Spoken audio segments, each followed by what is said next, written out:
Our people must know the truth and nothing but the truth.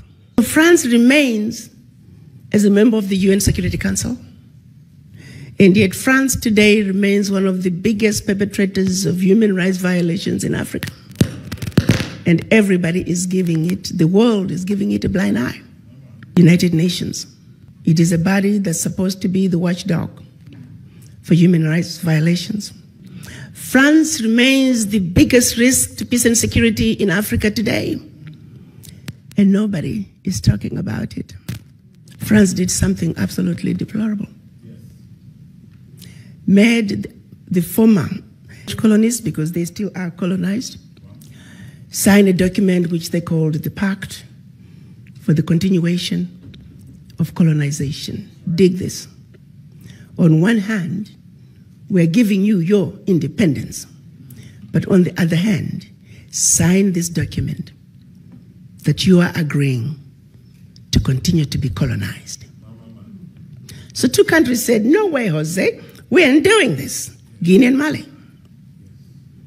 The French could not understand it. How could an African country dare not want to be affiliated with France? So in their anger, history tells us that they went into those two countries, took everything that they thought they had brought, proceeded to pour concrete into the sewage pipes, completely devastating the two economies. This was also done as a way of letting the other countries know that should you refuse to sign this document, this is the fate that awaits you. So the rest of the country signed the Pact for the Continuation of Colonization remains in place. What is special about this? The Pact for the Continuation of Colonization said, 1, you shall deposit 85% of your bank reserves with the French Central Bank under the control of the French Minister of Finance. The French government will take all your monies, collectively invest your monies in the French stock market under the French name. And you don't have to know what the returns are. Should you wish to access some of your money, keep in mind that countries are now left with only 15% of their reserves. You have to submit your country's financial report, and if approved, you get to access up to 20% of your deposits from the previous year as a loan at commercial interest rates. I'm going to repeat that. Should you want to access some of your own money, you have to submit your own country's financial report. And if approved, you get it as a loan at commercial interest rate. So you go from having a humongous credit with France to now owing France for borrowing your own money, a loan that you'll never be able to finish paying. They also said, all your minerals discovered and yet to be discovered, French companies have the first right of refusal. You go to those countries today, all major contracts, French companies have the first right of refusal. The water supply, the power supply, the mining fixtures, the oil rigs, roads construction, airports, French companies have the first right of refusal. If anything is left, the people in your country may get it. They also said, your military can only be trained by France. You can only purchase military equipment from France. France shall have military presence in your country and can invade your country without notice if France feels that her interests in your country are being violated. In the past many years, we've had 67 coups in Africa out of 26 countries.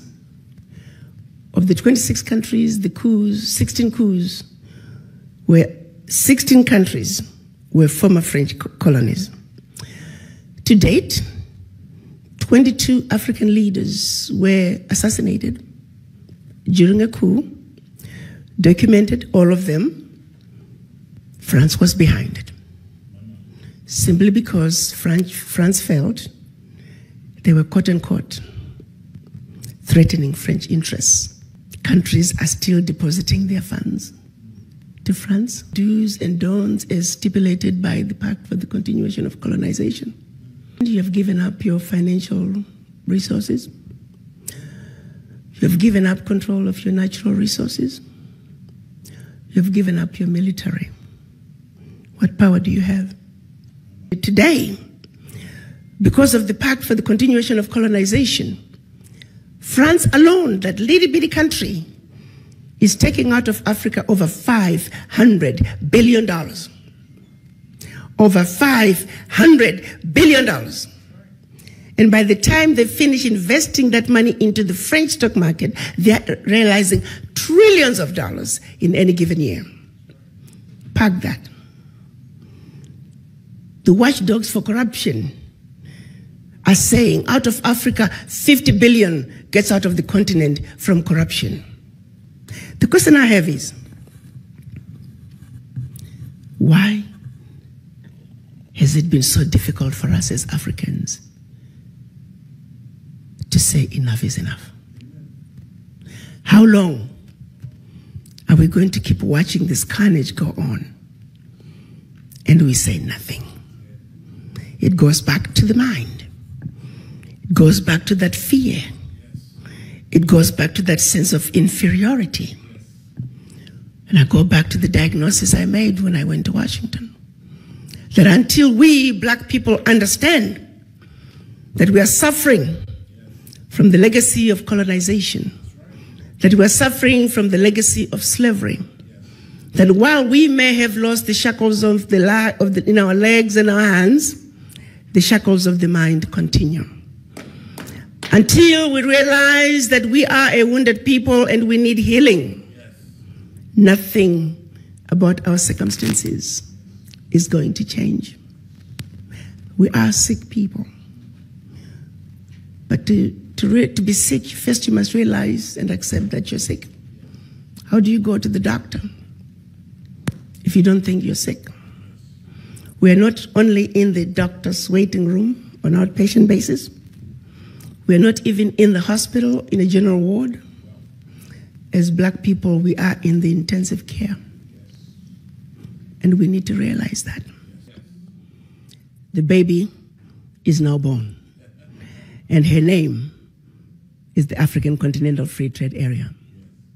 You see, the children of Africa must realize that now we need diapers, we need formula. There are going to be sleepless nights. This baby is going to cry. This baby is going to throw tantrums. We need to be ready to take care of this baby. Africa is on the move. The question is, are the children of Africa ready to step up and take what is rightfully yours?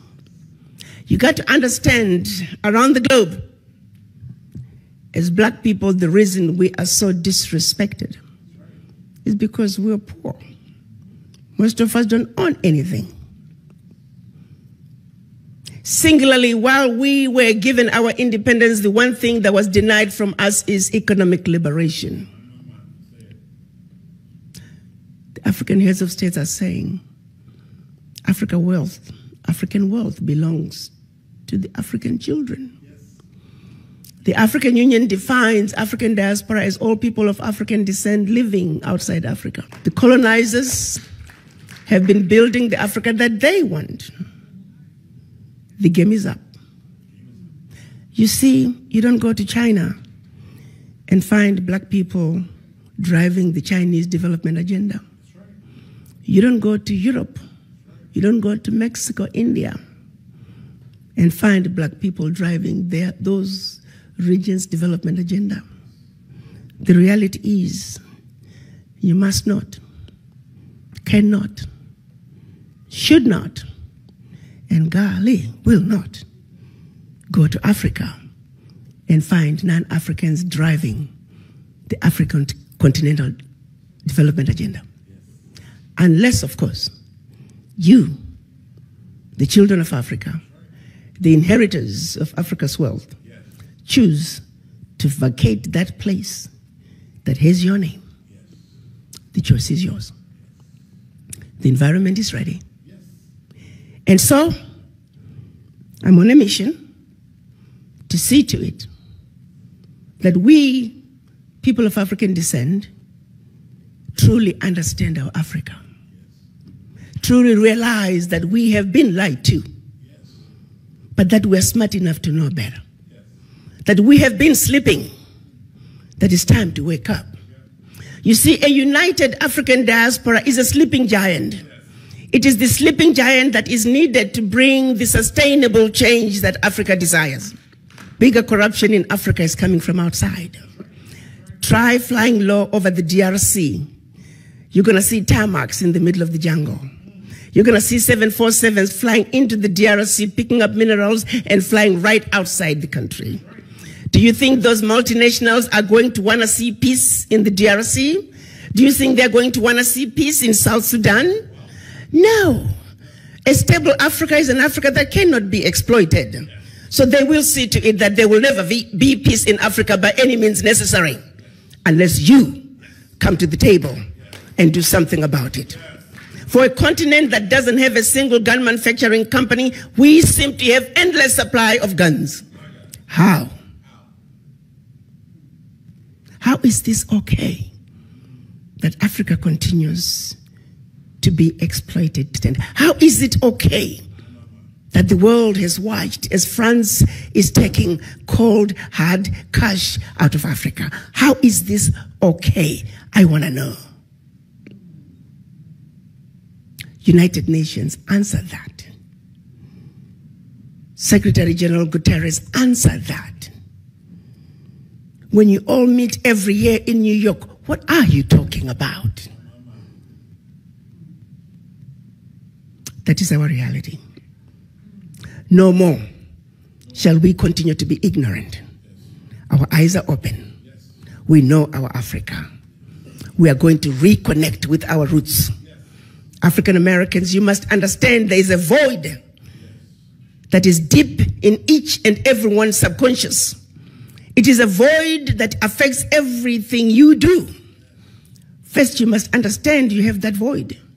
In this country, with the exception of the American Indians, everybody is a foreigner. And everybody has their roots outside the United States. And the rest of the races are connected to their roots, with the exception of the African Americans. You're too busy running away from your roots. You're busy denying who you are. Well, guess what? It is what it is. You are an African, and Africa is home.